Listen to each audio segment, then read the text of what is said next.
Would this be the same climate defiance that called Senator Joe Biden, quote, a sick fuck? I don't know, but as I Would this be the same climate defiance that called Senator Lisa Murkowski a murderer? I do not know. As I said in my statement... Would this be the same climate defiance who told the CEO of Exxon to, quote, eat shit, Darren, close quote? This hearing stopped being about climate policy the second the receipts came out. Senator John Kennedy didn't walk in with theories. He walked in with their own words, their own tweets, and their own public statements. And once he started reading them out loud, the entire room changed. Subscribe and watch till the end. This gets tense fast. Reduction Act, is that correct? I don't know. Well, I do. $1.2 trillion, Green New Deal. No Republicans voted for it. You want to amend your answer? I'll amend my answer that under President Trump and under President Biden, trillions of dollars were infused into the economy under Trump, and contributed to inflation. Over 4 years, and under Biden, they went up 30% over 3 years. Which is better? Say again, under Trump, please. Under Trump, electricity prices went up 5%. Under Biden, they went up 30% over 3 years. Which is better? Well, clearly, lower rise in electricity prices better. All right. However, Dr. Suprin, let me ask you a couple of questions. Okay. You're here at the request of my Democratic colleagues? No, sir. No, Dr. Suprin. That's correct, yes. Okay.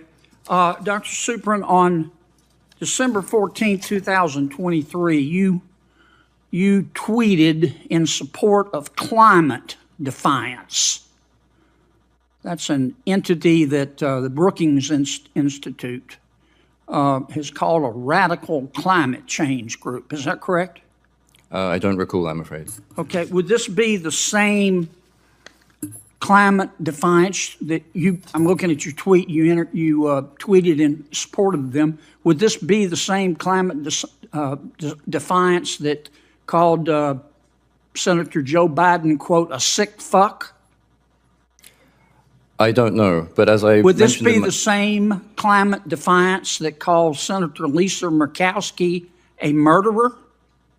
I do not know. As I said in my statement... Would this be the same climate defiance who told the CEO of Exxon to, quote, eat shit, Darren, close quote? I'm not responsible for the statements of other people. Nice group you're hanging around with, Doc. Here's what your tweet says, quote, we do, in support of climate defiance, we do not do online petitions. We do not do NGO coalition letters. We do not do fucking bus stop ads. We chase fossil fuel CEOs and the politicians who do their bidding, and we do not apologize, close quote. Did I read that correctly? That is not my tweet, sir. That is your tweet. I'm looking at it. Here's a copy right here. It's right off your website, Biggest Dallas. On October 31, 2023, you said this on Twitter. Quote, climate justice was coined by our movements to locate it as a struggle against genocidal racial injustice, colonialism, and apartheid. If your climate justice doesn't stand with the Palestinians against colonialism and apartheid, then your climate justice has no justice in it, close quote. Did you say that? I believe not. Here it is, may I please see the documents? Yes, sir, and the witnesses' documents there. May I please point out that this form of... The senator's time has expired and there are other senators waiting. I've got a bunch more tweets. Thank you for your objective advice, I'm sure you Doc. do. You can put them into a question for the record and... Yes, I'd like to submit all of the good doctors' objective tweets and scientific analysis for the record. That will be done without objection. Senator Merkley. May I clarify one final point? Proceed. These are not my tweets. These are retweets. It's an important contradiction. You often retweet stuff you don't support? Is that what you're telling me, Doc? I did not say that I don't support this. I simply did not tweet it, which, as you were alleging. But you retweeted them, I'd like to make very clear that this form of character assassination is characteristic of the propaganda techniques of fossil fuel. You retweeted Senator Merkley. didn't you? Thank you. Are you going to call me a sick fuck? It's Senator Merkley's time. Mr. Chairman, What you just watched wasn't really a debate about climate science. It was a debate about trust. Senator Kennedy didn't challenge a single temperature dataset or peer-reviewed paper. He did something more politically effective. He questioned whether the person presenting the data could be believed as a neutral expert.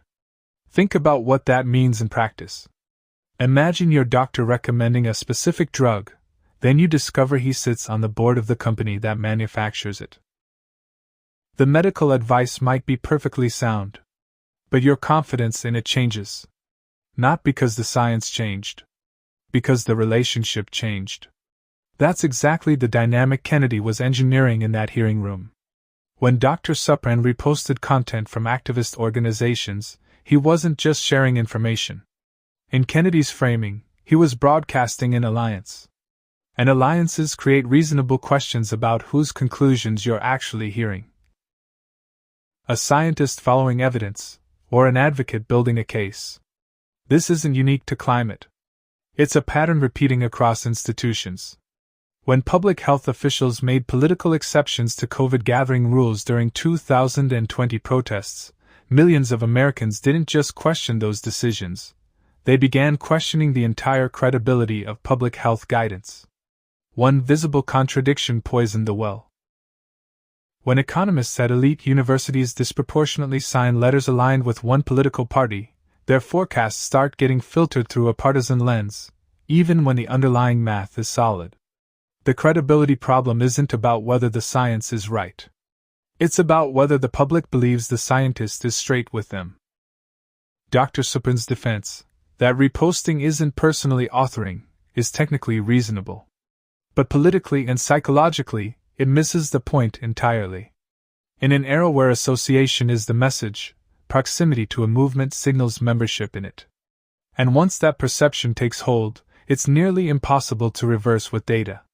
Here's the uncomfortable paradox at the center of this. The researchers who feel the most moral urgency about climate change are often the most publicly vocal about it.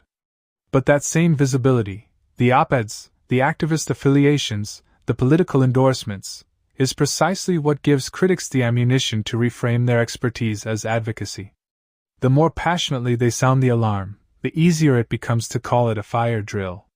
So the real question this hearing exposed isn't whether climate change is real.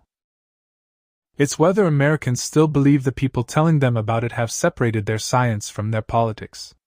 And right now, for a significant portion of the country, the honest answer is, they're not sure.